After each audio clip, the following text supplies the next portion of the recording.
All right, everyone, let's get started. So next speaker is Professor Liang Fu at MIT, and he will talk about fundamental bonds on topological gap and high temperature quantum anomalous Hall effect. Okay, so yeah, I think first thank the organizers, Ximiao and Peng Chen Dai for inviting me here. So I'm going to talk about some new results on topological states of matter and focusing on the energy gap of topological phases. So for serious in the audience, we know that the topology is encoded in the ground state wave function, and it's revealed through topological invariants such as the Chen number, the Z2 invariant, or through the entanglement properties. So theoretical studies of topological phases mostly focus on the ground state wave function. But on the other hand, we know from experimental point of view, the energy gap is crucial. Right? The topological energy gap sets the temperature scale below which the topological phenomena, such as quantized Hall effect, can be observed. Right? So, this talk is basically about, I think, a fundamental question which has never been thought about before, to my knowledge. And this question is there a limit to how big the topological gap can be? How big the energy gap of a topological state can possibly be? So I'm going to share with you our result that there's actually a universal upper bound on the topological energy gap. And this bound is actually useful for us to search for high temperature topological states. In particular, I'm going to focus on the Chen insulators or the quantum anomalous Hall states, both the integer and the fractional. So this talk is based on the very recent work I did with my student Yugo Onishi, and he's also here and raise your hands, and he will also present a poster. And also I will take this opportunity to talk about some loosely connected work on the fractional quantum anomalous Hall states in the twisted TMD semiconductors that Xiaodong mentioned, described earlier this morning. And this is work done in collaboration with my student Aidan Reddy, as well as former group members and new group members. So Ahmed is actually here, and he will, I think he already did a poster about some of our results. And towards the end, I'll mention some very recent DFT work on quantum anomalous Hall effect in manganese bismuth telluride. This is work in collaboration with Baron Gauch, who is a postdoc in Aaron Bensel's group at Northeastern University. Okay, so this topological states have been around for quite a long time. The first example is the quantum Hall states, and this occur in two-dimensional semiconductors in the magnetic field, and they form Landau levels. And the energy gap between Landau levels, known as the cyclone gap, defines the temperature scale for integer quantum Hall states. And this gap is very small, and the magnetic field of 1 Tesla, the gap is only order of 1 millectron volt in typical semiconductors. We also know, since the early 2000s, topological insulators, and these are gapped states of matter, has an energy gap in the bulk, but they have a topologically protected boundary modes, in particular Dirac surface states, in the case of the three-dimensional topological insulators. And one of the earliest and still probably one of the best topological insulators is bismuth telluride. This is photo emission data from Yiling Chen, who is also in this workshop. And here, because of the band inversion, we get this topological behavior, and the topologically inverted energy gap can be quite large. It can reach about 0.3 electron volt, and this is the zero external magnetic field. This bismuth telluride is an example of a time reversal invariant, time symmetry protected topological insulators. Okay, so in both cases, we see that the energy gap is really essential because topology is a property referring to the robustness against deformations with respect to perturbations. So having an energy gap guarantees the topological stability, guarantees the topological protection. So I want to remind you that the gap is crucial. So this talk is going to focus on the gap. So the question we're going to ask is that is there an upper bound on topological gap, or can the topological energy gap be arbitrarily large? Okay, so to really define this problem, I need to say a few words about the setting. I'm not going to talk about arbitrarily designed toy models. Instead, I'm going to focus on released Hamiltonians. And in particular, most part of this talk, I'm going to focus on the Hamiltonian shown here. There's a kinetic energy for particles, T squared over 2m. There's can be a vector potential, for example, due to the magnetic field. Also, this vector potential has a property that it couples linearly to the momentum. Okay, or you could imagine systems like bismuth terabyte has a strong spin-orbit coupling, and the spin-orbit coupling is of the form gradient of U cross S dot into P. Basically, the spin-orbit coupling can be written as a spin-dependent vector potential. This is also covered by the Hamiltonian I'm going to tell you about. And the U is the periodic potential of the ions, and the V is the electron-electron interaction. Right. So this Hamiltonian really covers all the realistic Hamiltonians for real solids. Right. And also, and when you think of this Hamiltonian as a fundamental Hamiltonian, microscopic Hamiltonian for solids, then M is the bare electron mass, and V is the Coulomb interaction, and U is the microscopic ion potential. Now, Hamiltonians of this form can also appear as an effective Hamiltonian, and for later we're going to show you how this Hamiltonian arises in twisted semiconductor bilayers. Okay, so our result is this, that there is an upper bound to the energy gap, which I call delta, and this bound is very simple. It's 2 pi h bar squared, n divided by m and c. N is a charge density, m is a mass that appears in the Hamiltonian I showed you earlier, and c is a Chen number. Okay, so this bound is independent of any microscopic details, and it applies very generally to systems that are periodic, disordered, non-interacting, or interacting. It covers even in cases when you have a topological ground state degeneracy, such as the fractional chain insulators. Okay. And we can also see that this gap bound is only limited by the charge density, right? So if you have a high density system, in principle, you can get a topological state with a large gap. So before I give you the proof of this result, let me motivate this result, by a heuristic argument. Okay, and in the insulating state, we like to think about insulators as electrons bound to individual atoms, and that's certainly the case for topologically trivial atomic insulators. And think of each nucleus as like a confinement potential, and we know that there's a general relation between confinement length and the confinement energy, right? For example, in the harmonic oscillator, the energy gap between different levels is basically inversely proportional to the confinement length, right? Now, if you take a very strong periodic potential, okay, and in this case, the electrons can be very tightly bound to the nucleus, and in this case, the energy gap can be arbitrarily large. Now, of course, we also know in this limit, the state we get is not topological. We get an atomic insulator. By definition, states that are smoothly connected to an array of decoupled atoms is topologically trivial. So in this case, the C is 0, Chen number is 0, and there's no upper bound. The energy gap can be arbitrarily large. On the other hand, in Chen insulators, when the ground state has a finite Chen number, non-zero Chen number, then we know intuitively that the electron cannot be localized to individual atoms. So electron localization length must be at least on the order of the lattice constant, right? Lattice constant. And then the uncertainty relation tells us that the energy gap is basically h bar squared divided by m a squared. A is the lattice constant, and 1 over a squared is just the density. So this explains this energy scale that appears in this upper bound. Okay.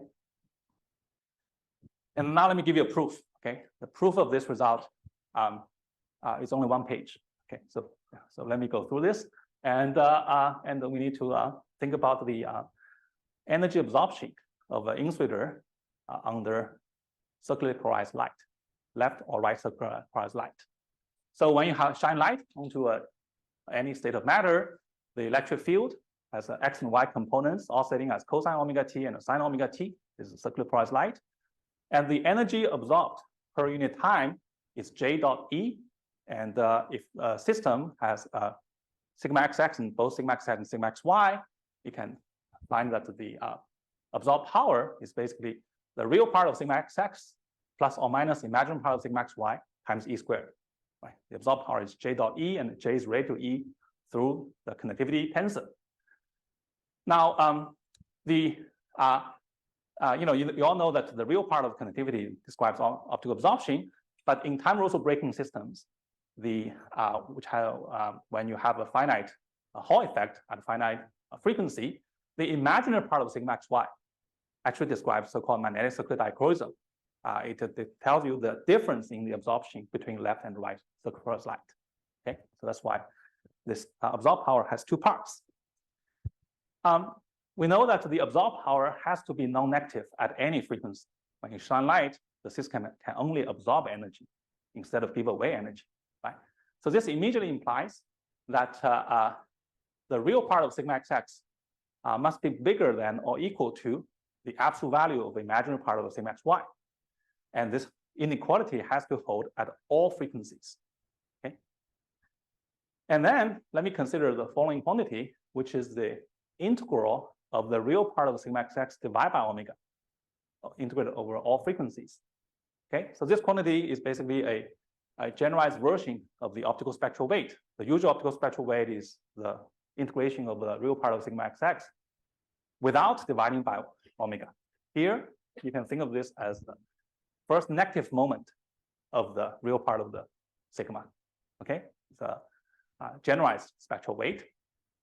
Then, because of this inequality, this quantity has to be lower bounded by the integral of the imaginary part of sigma xy divided by omega integrated over all frequencies, which is bigger than or equal to the integral of the imaginary part of sigma xy divided by omega. Then first do the integral and then take the absolute value.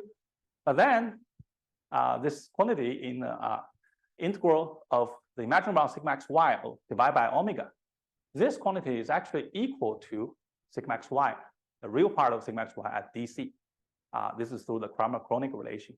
Kramer-Kronig relation relates in the real imaginary part, the frequency integrated version versus the DC. Okay. Now we also know from the famous TKNN formula that the DC Hall conductivity is just the ground state Chen number, the C. Okay. So therefore, using these two relations, Kramer-Kronig and TKNN, together with the fact that the absorbed power must be non-negative, we can derive a lower bound to the generalized spectral weight. Then let me now tell you the second inequality. For insulator, absorption can only occur at frequencies above some gap, right? For some gap. And that gap is, let's call it optical gap.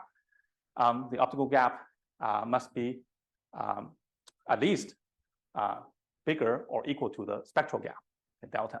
Okay. So then it follows that if I consider this generalized spectral weight, this must be less than or equal to the integral of real part of sigma over all frequencies divided by the smallest possible frequency at which absorption occurs, which is the optical gap EG over H bar. Okay. But then the numerator now becomes simple. The numerator is the standard optical spectral weight. And for the Hamiltonian that I've shown you earlier, this spectral weight is simply NE squared over M times pi over 2. Okay, N is the charge density, M is the mass. This is the standard F sum rule. So now I have two inequalities. One gives you a lower bound to the absorption. The lower bound is provided by the Chen number. And then the upper bound is provided by the optical spectral weight, N over N. So combining these two, the upper bound must be at least larger than the lower bound. This immediately tells me that the spectral gap, EG, the optical gap EG must be less than or equal to 2 pi h bar squared N divided by M C. Okay, and the spectral gap can be smaller than the optical gap.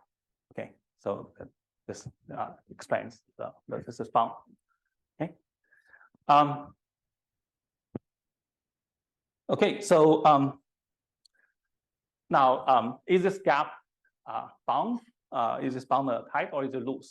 So now I'm going to show you some example. And with one particular example, we will see that this bound can actually be reached, be satisfied. So as a general bound, it cannot be further improved.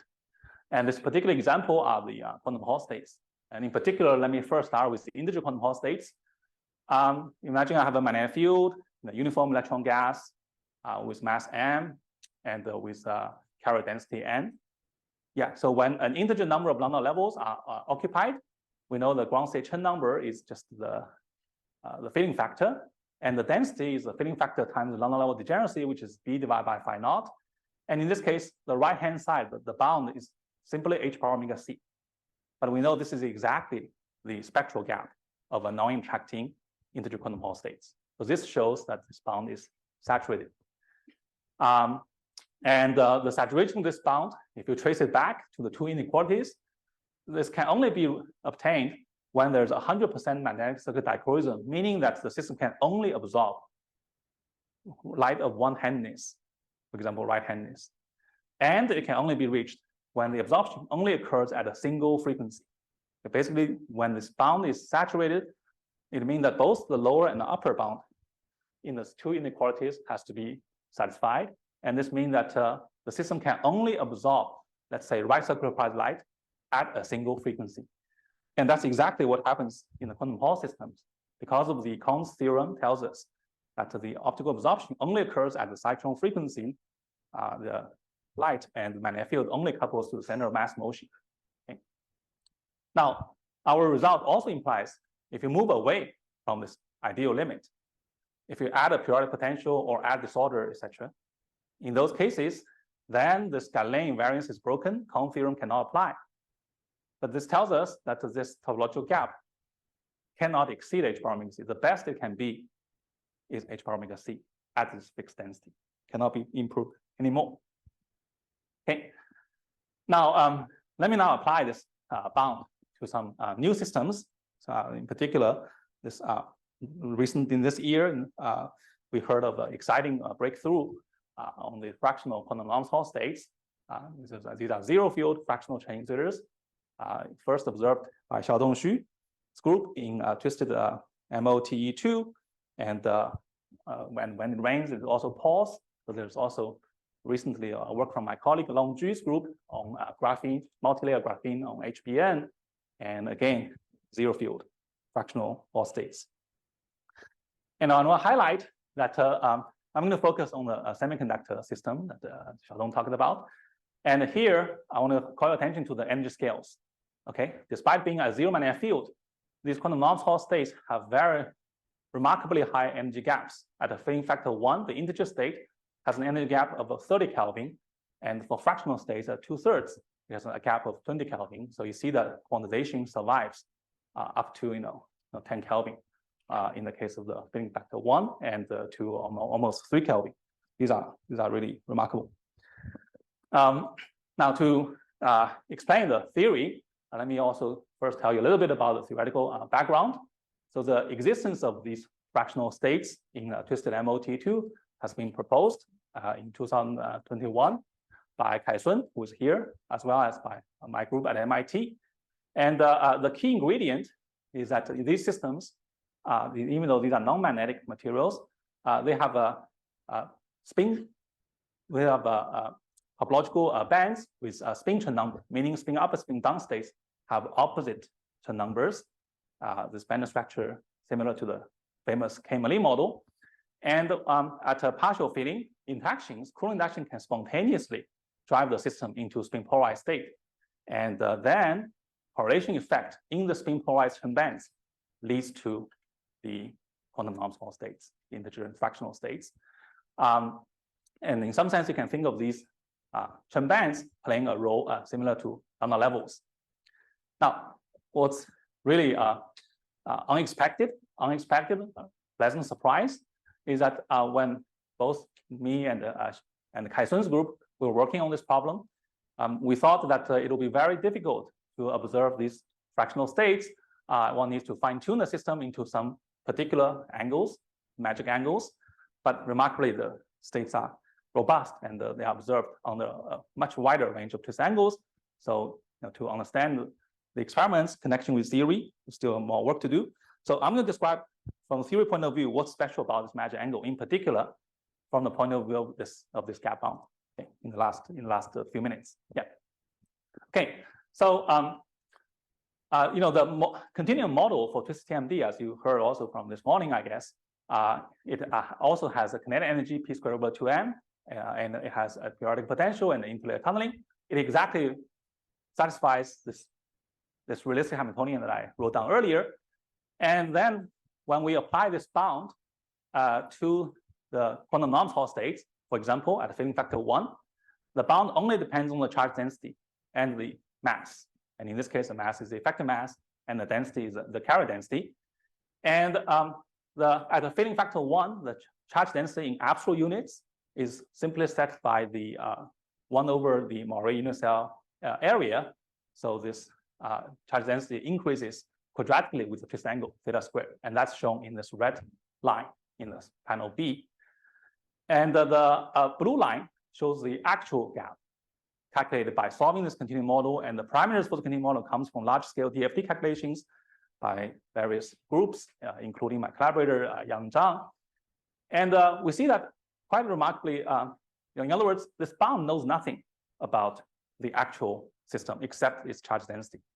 Okay, and yet when we put in the actual DFT results and compare, we see that the actual gap reaches 60% of the maximum bound when the twist angle is around the 2.1 degrees. So the bound is reasonably tight. And it also tells us that in the future, if you want to find a higher temperature quantum non-small states, both integer and fractional, in this semiconductor Moré system, then at 4 degrees, right, the maximum possible gap is 35 millielectron volt. At 7 degrees, the maximum gap is 100 millielectron volt. Okay, this tells you what is possible. Okay, what is possible. And I should mention here that the gap where I'm talking about throughout this is a spectral gap. Okay, the charge gap can be still larger. Okay. Okay. So if I have just 2 minutes, yeah, I also want to briefly tell you about how this bound connects to quantum geometry and optical absorption. So we heard a lot about the Baire curvatures, right? It turned out Baire curvature is only half of the so-called quantum geometric tensor, which is the Q.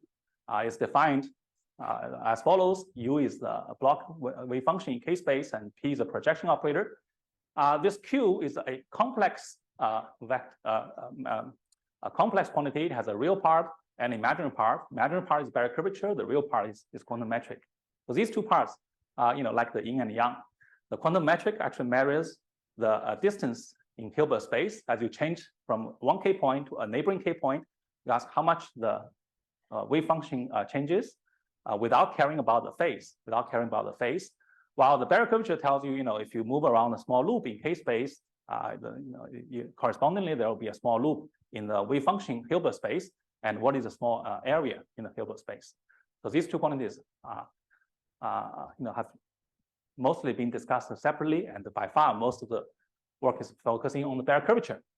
Now, it turned out that both quantities are intimately connected to optical absorption. Okay, so we used to think about to measure Baire curvature, we do transport and measure the Hall effect, but actually optics provides a way of probing this quantum geometry and topology. If you look at the magnetic circuit dichroism, the imaginary part of sigma xy divided by omega integral over all frequency, as I showed you earlier, this is exactly the ground state Chen number, the integral Baire curvature of K space. And this follows from the Kramer-Kronig relation and the TKN formula. On the other hand, there's a very beautiful work that went unnoticed largely. Certainly I didn't know about the result in this paper until recently. This is a work from Eva Souza and Richard Marking and Wilkins.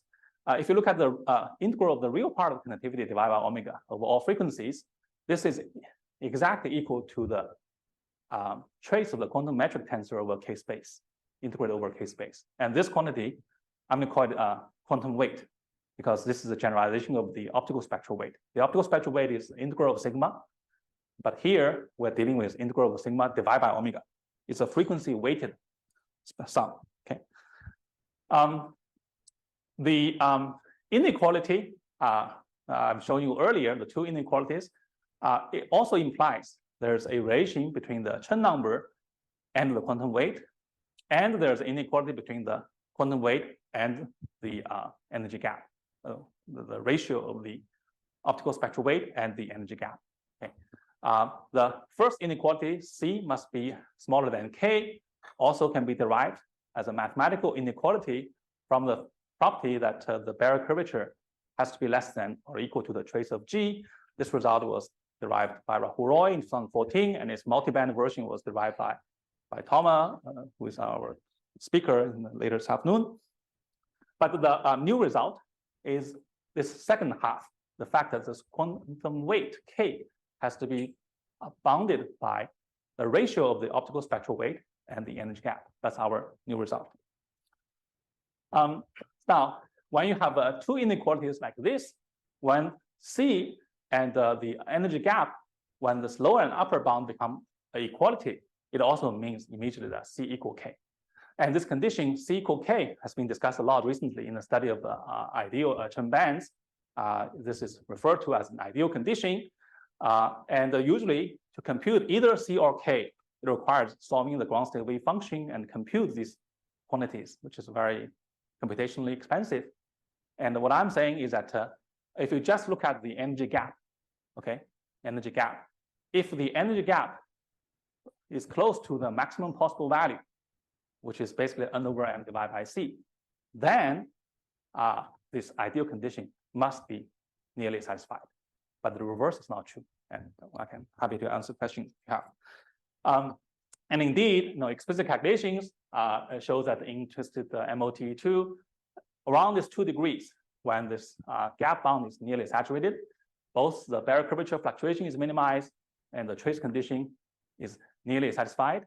So the system is most lambda level like around this 2 degrees. So that's what makes this angle special, theoretically.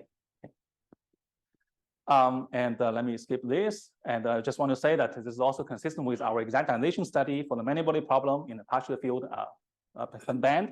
And near the magic angle, we see theoretically, we should see many fractional states. On the other hand, because it's very lambda level like. On the other hand, away from this magic angle, we see that the system is, still has fractional quantum Hall state, the 2/3 filling, remarkably robust. But at 1/3 filling, we see something different. We see a CW state instead. And between filling factor 2/3 and 1, we see a Fermi liquid state with a enormous Hall effect. And we tend to believe that the current experiments are in this second regime, larger than the magic angle. And finally, this optical probe of quantum geometry and topology is by no means limited to 2D materials, to Moiré systems. And I've talked about Moiré systems, which are special in the sense that these bound can be nearly saturated. More generally, this exists as inequality. And in particular, the quantum weight can be much larger than the Chen number. Okay. And in particular, if you have a systems, direct materials near band inversion, then we see in 2 dimensions, for example, if you look at the quantum weight, which is conductivity divided by omega integral over frequency. We know that in graphene, the conductivity is frequency independent. Therefore, this quantum weight actually has a logarithmic divergence. It can be much larger than the Chen number. And this is my last slide. And recently, this Baron Gauss, he did DFT calculations to study the optical properties of this manganese bismuth telluride, which, depending on the layer thickness, in one layer's case, it has antiferromagnetic state with the Chen number 0, but in the 3 layers, it becomes a Chen insulator. The panel C and D shows you the DFT calculated the magnetic circuit dichroism optical sum, and you see that very quickly the integrated magnetic circuit dichroism sum saturates to the Chen number, which is 1. On the other hand, if you look at the optical sum, generalized optical sum, which give you quantum weight, it extends over a large range of frequencies, and it saturates at several electron volt, and the saturated value, which is this K quantum weight, is only order of 100, is much larger than the Chen number. Okay, in this case. Okay, so the punchline is that optics actually is a new way of probing topology and quantum geometry. So let me just stop here. Thank you.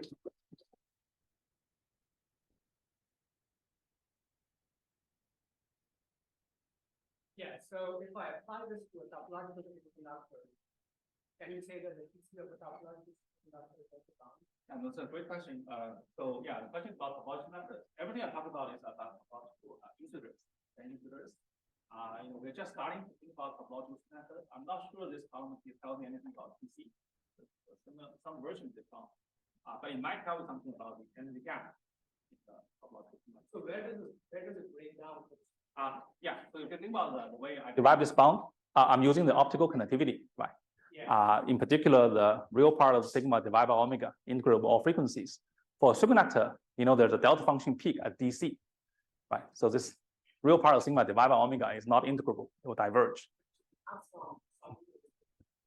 Yeah, I mean, people talk about things like, for example, a bound on TC, superconducting TC worked by Randaria, for example, right? Yeah, and it'd be interesting to ask, if there's a similar bound on the energy gap of topological superconductors. This is something we are thinking about, but no results yet. Good question. Yeah. Thank you for the beautiful talk. It's the very like mass n versus x. So it depends on what this Hamiltonian is meant for. This Hamiltonian I wrote down, which has a p squared over 2m, etc.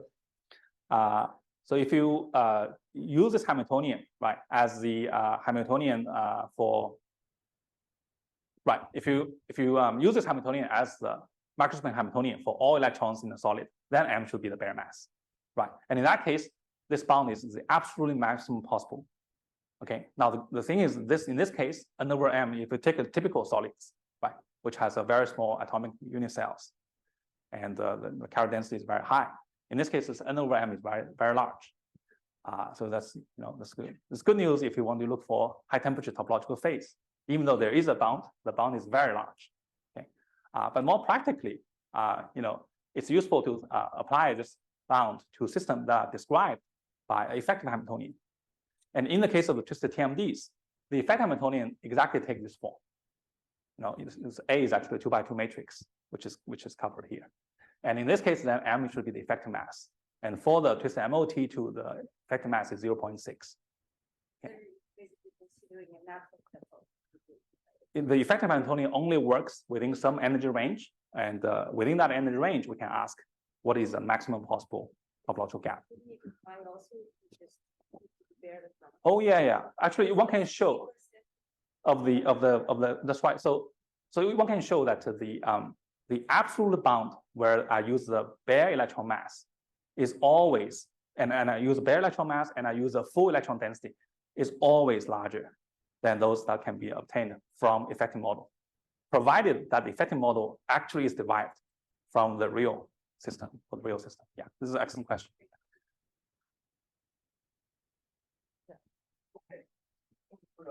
And there might be something I didn't quite know about the upper bound of some way. Yeah. That would mean that the omega of the denominator.